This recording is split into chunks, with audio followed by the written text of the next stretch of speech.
770-9500 or donate at 1029thehog.com. Now, here's Bob and Brian. Bob and Brian don't do this radiothon all by themselves. There's plenty of other people here. Carrie Yount, Rock is still here. Borna, Mindy, all the people working the phones in the back. Pat, Becky. Pat, yes. The people who call in on the phone. Hall of Famers who show up when we ask them, can you call in, help us out with the MACC Fund. Ladies and gentlemen, welcome back to the program, to the MACC Fund, to the Radiothon. Number 19, Robin Yount. Good afternoon, Robin. Hey, nice to talk with you guys again. It feels like it was only yesterday we did this. It was... Well, yeah, it's like a trip to the dentist, isn't it, for you? Oh, wait a second. I know I was having trouble hearing you. You got earplugs in. Hold on. Earplugs? Yeah, for what? What were you doing? What were you doing with earplugs in?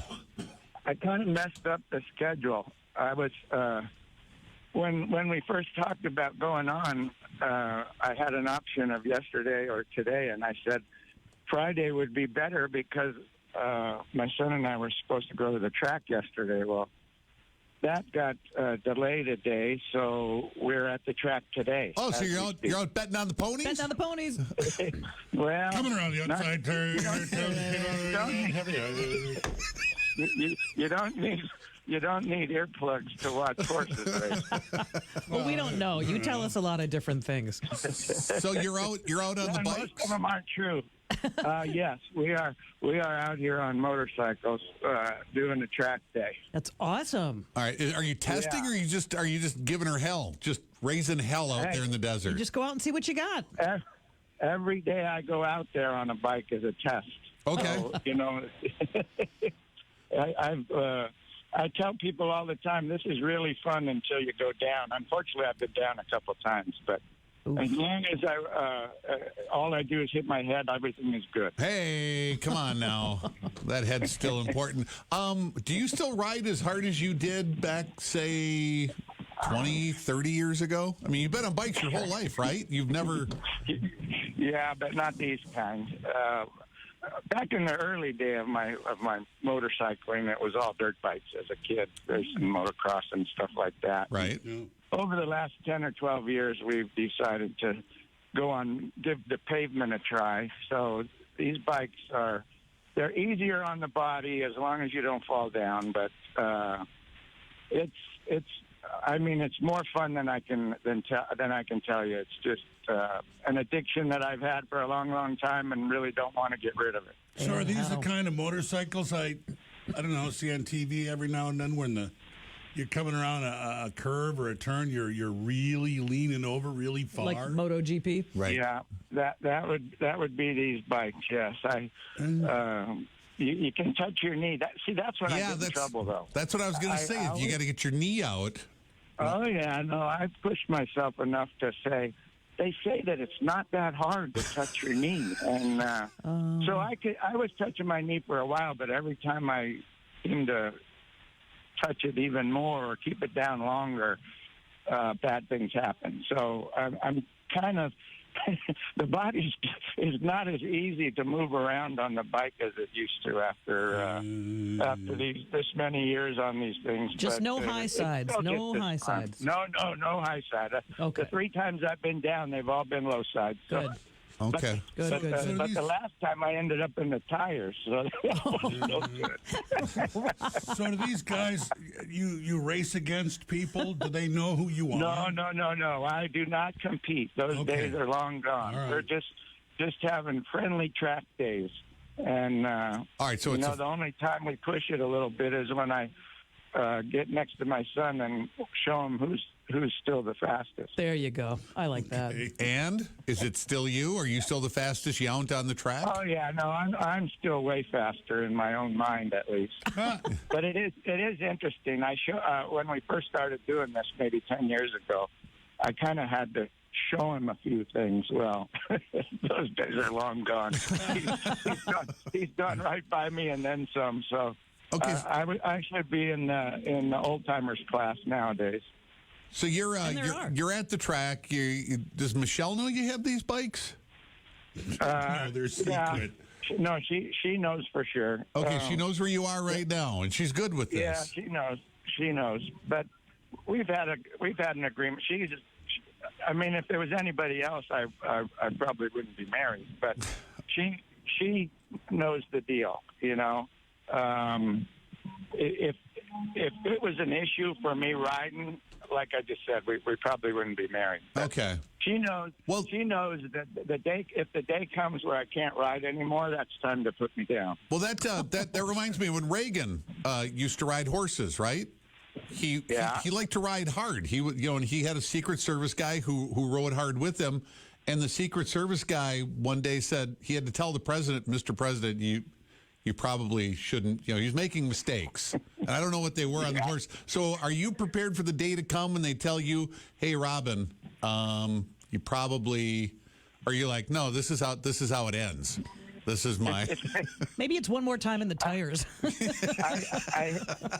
I hate to say it. They've been telling me that for 5 years. All right, then forget about it. Don't forget about what I said. So if you're at the track today, are you spending the day there all day? Yeah. Well, my oldest daughter and our grandson, they came in late last night, and we already had this planned. So okay, we'll be done early. This body doesn't have much more than like 3. We run 20-minute sessions, and in 20 minutes, I'm ready to come in at this stage. Yeah. So I would think. I can say, I'll probably do 3 or 4 sessions, and that'll be more than enough. And then you go home and sit in your easy chair and what? Then you fall load up asleep? the stuff and all that. No, then I'm actually going to. I want to get home in time to take my grandson out to the golf course. He's on the golf team in high school now. And all right, hold on. Activity. You said you can't beat your son on bikes anymore. You said those days are long gone. Can you beat your grandson at golf? You know what? It's almost the exact same results. I showed him how to play some golf, and now I can't beat him either. So, what's wrong with this picture? Yeah, well, there seems to be a common theme here that I'm not crazy about anymore. Yeah, all right, so that's the way the picture goes. You just don't keep getting better and better and better and better at everything. You do it to some point, and then not your whole life. Well, till when? You're like 80? Me happened at 8. Didn't Toby Keith write a song about that? I'm not as good as I once was. Not as good as I once was. Yeah. I'm as good once as I ever was. Yes, right. Yes. Toby Keith. What really sucks is I can't even say that anymore. Yeah, well, that's all right. Toby Keith's girlfriend bricked him in on the other side of that wall when he was trying to lock her in the basement. Another song. Yeah, remember that video? So if you're at the track and then you're going golfing, that's a full day. That's a great day. One of those things would be a full day, but you're going to do them both. So what's not getting done at home? What project is on hold right now for you? The weeds are 4 feet high. Yeah. Mm-hmm. Okay. All right. I need to spray weeds. That is something I wanted to have done before my daughter and grandson got here, but I always seem to have better things to do than spray weeds. So I've been. We talked to Santana Dotson during this, and we just got to warn you right now because he was doing some weeding at his house in Houston. Yeah, he broke his water main. Yeah, he's pulling a weed. We want you to, right? I don't know how you do that. He must have been doing. He wasn't using a weed eater. He must have had a full-blown track. Some kind of Texas weeds over there where he was. Okay. Now he is a big man, right. Former NFL player. But when you're pulling weeds and you break the water main coming into the house, the weed must have quite a hold on the water main. I know I'm not capable of that, so I'm not going to worry about breaking the water main. All right, we just wanted to warn you. All right, fair enough. I feel like there was some kind of issue with the house last time we talked, and I can't remember what it was. Was it the dogs? Oh, it's always something. Yeah. I did drop the dogs off this morning because I was a couple of weeks ago walking them out, and it's been hot here, and we're in Phoenix, so I'll walk the dogs out in the desert once a week and just let them run around out there. Well, there happened to be the first snake I'd seen of this year in the middle of this gravel road, and they were oblivious to it, and they're supposed to be snake trained. Oh, well, fortunately, I got leashes on them quick enough where they didn't go and have any issues with it. But so this morning, I dropped them off before I left for the track. They're in snake training. They're having their license renewed. Really? I didn't know there was such a thing. No kidding. What is a dog supposed to do when it's snake trained? If it sees a snake, it should bark, it should sit, it should run away? You know, I don't know the answer to that, but all I know is these two dogs didn't do a damn thing when they saw it. and I know they're supposed to do more than that. Let's put it that way. All right. Because I told the trainer that there was no reaction whatsoever when I got them close enough to this snake so that they could see it. And I don't think that's the way the snake training's supposed to go. Is this a refund? Well, I don't know if it's a refund. They're having a refresher course right now. Oh, boy. So. And is this a one-day refresher course for the dogs, or do you have to take them back, a few days in a row? Well, I guess we'll have to see. If they've got fang marks in their necks, they may need another trial or another day of it. I have never heard of that in my life. A snake-trained dog. You don't live in the desert. I don't No, out here, Terry, it's very common. You got to, because a snake bite to certain dogs will kill them. Wow. Yeah. Well, If you lived out here and have dogs, you would have them snake trained. I have to get my dogs. I have to get my dogs deer trained then, because it's not like the deer are going to bite them. When they see the deer in the backyard, they can't. It's like they go crazy. It's not like they want to kill the deer or anything. You mean chase? They chase? Yes. Okay. Yes. They will. Then never going to catch them. Deer are way faster than dogs, and then you're standing. Then you stand there in the backyard like an idiot, calling them. And all that's left is like a smoke trail. Right. They're in the next county. Yeah.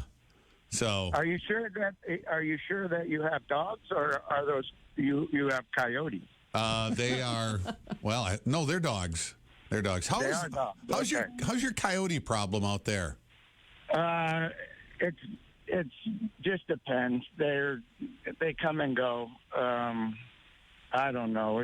We moved about 10 years ago, and there's not nearly as many because we're not as close to the open area. So, but they still you got to get.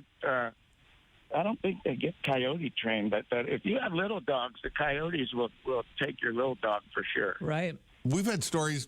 We're talking to Robin Yount during the Radiothon here. And if you think you hear motorcycles in the background, you do. Yeah, you hear motorcycles in the background.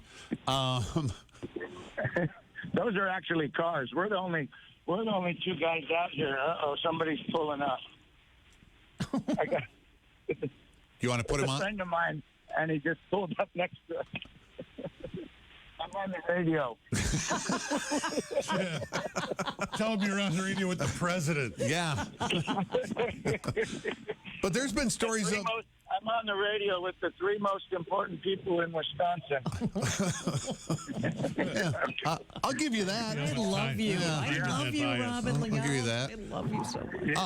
I love you guys. You guys do so much for the MACC Fund.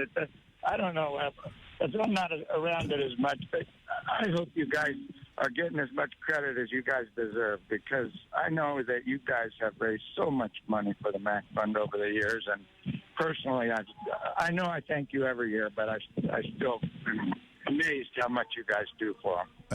That's very nice of you, Robin. Thanks for taking the time today. Are you ready for Easter before we let you go? Do you have Easter eggs to dye yet? No, we've kind of, how unfortunately, as time goes on, certain traditions aren't as important as they once were. Sure. We like Christmas, have a artificial Christmas tree. Okay. Well, we also hide plastic eggs with candy in them. Okay. The dyeing of the eggs is long gone. That died a long time ago. So. Yep. There's a new thing. I'll tell you this before we go, and I want you to listen very closely, Robin. Okay. Very closely. All right. You don't have to dye. This might be. You might go, I wish I'd have known about this years ago. You don't have to dye your eggs anymore. There's this thing out there, and I've seen it over and over and over again. It's like an egg lathe, where you put the egg in this thing and it spins the egg, and you take these pens and you add different colors to the egg as it spins it. But the kids are supposed to do that. He's not doing that. For fun. Right? Well, guess what? You just brought up a new. I have a machine shop in my Yes. backyard. Right. So it's funny you mentioned a lathe. I have 2 new machines coming in 3 weeks. One of them being a brand new lathe. Because I kind of grew out of my little one, right? And a big mill machine. So I think next year when we do this, I'll do it from my machine shop. And you can hear a lathe and a mill run. Yes, deal. There we go. Yeah, don't throw the old little one out, because that's one you can use for the eggs. All right. Okay, that's a good idea, because I was gonna probably put it on eBay or something, but maybe I should keep it. The problem is I don't have much room in my shop anymore. I got way too much stuff. Robin, how are you going to build a bigger shop? Oh boy, how are you going to become a hoarder if you get rid of things? Yeah. Believe me, I've been getting rid of things quite a bit because I'm trying to make room for these 2 new machines, and I still look like a hoarder. So it's getting rid of things will not change my image. All right. Well, thanks very much for talking Happy with us Easter. today. You are always welcome on the show. It doesn't have to be here. You know, it's been a while since you've been in the studio. I know. I've got to make an appearance in-house sooner than next year's MACC Fund. Yeah. What do we call this? The Radiothon. Radiothon, yeah. Because you don't want the morning show to be mad at you, Robin. That would be awful. That'd be horrible. We just told each other we loved each other. Thank you, Robin. I do. I say that so that I hopefully won't get abused any worse than I already did. Robin, thanks very much. Always great to talk to you. Thanks for the time. Thank you, guys. You guys are the best. I mean it. All right, Robin Yount, number 19. You can see his number. It's up on the wall at AmFam Field. Yeah. Buy his jersey with his number on it. Yeah, what's that going for right now? Do you have the price on that? Have a look. Autographed Robin Yount jersey, yeah. There's a Jackson Cheerio jersey that's out there too that you can bid on as well. Let's call him and see what he's doing. Yeah, maybe Robin wasn't your favorite. Maybe Jackson is. Yeah. No. Robin is always my favorite. Jackson's nursing a rest. He needs his rest. We can't interrupt. So he's not doing a track day. You have a number on for $2,250 right at the moment. All right, on the Robin Yount jersey, you can go to 1029thehog.com. Check out all that stuff. It's the Bob and Brian MACC Fund Radiothon on the Hog. Your donation makes a difference. Support the MACC Fund during Bob and Brian's Radiothon, presented by Painting by Christopher. Donate now at 414-978-9500 or at 1029thehog.com.